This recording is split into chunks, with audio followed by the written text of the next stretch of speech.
சொல்லுங்க எனக்கு.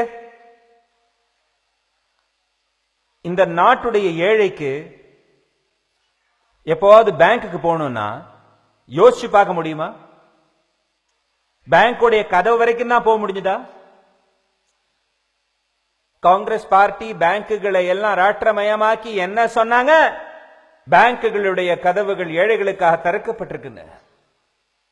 60 வருஷம் அவங்க அரசாங்கம் நடத்தினாங்க. 60 வருஷம்.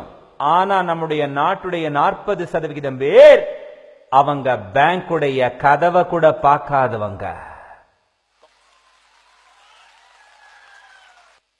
அதுக்காக அவங்க வட்டிக்காரங்கிட்ட போக வேண்டியிருந்தது.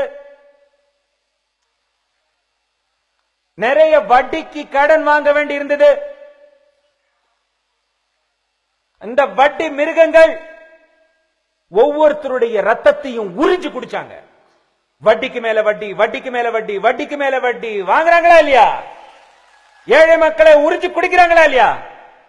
இந்த பணம் ஏழை மக்களுக்கு பேங்க்ல இருந்து கிடைக்கணுமா வேண்டாமா? குறைஞ்ச வட்டியில கிடைக்கணுமா வேண்டாமா? பேங்குகள் மேல ஏழைகளோட உரிமையா இல்லையா? அது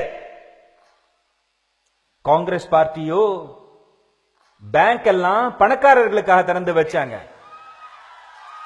எந்தெந்த மாதிரி பணக்காரர்கள் எல்லாம் பணத்தை பதுக்கி வச்சாங்கன்னு இப்ப நாங்க கொஞ்சம் ஸ்க்ரூ டைட் பண்ணி வச்சிருக்கோம். அவங்களுக்கு வேர்த்து ஊத்துது. ஜெயிலுடைய வாசனை தெரிஞ்ச உடனேயே ஓடுறாங்க ஓடுறாங்க.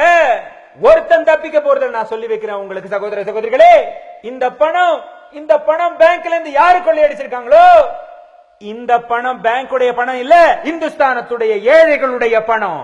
அந்த பணத்தை நான் திரும்ப கொண்டு வந்து சேர்ப்பேன். அப்புறம் இந்த காங்கிரஸ் அரசுல இருக்கிறவங்க இந்த பேங்குகள் மூலமாக இந்த பணக்காரர்களுடைய கஜானாவை ரொப்பினவங்க, அவங்களுடைய கணக்கும் சரி செய்யப்படும் சகோதர சகோதரிகளே.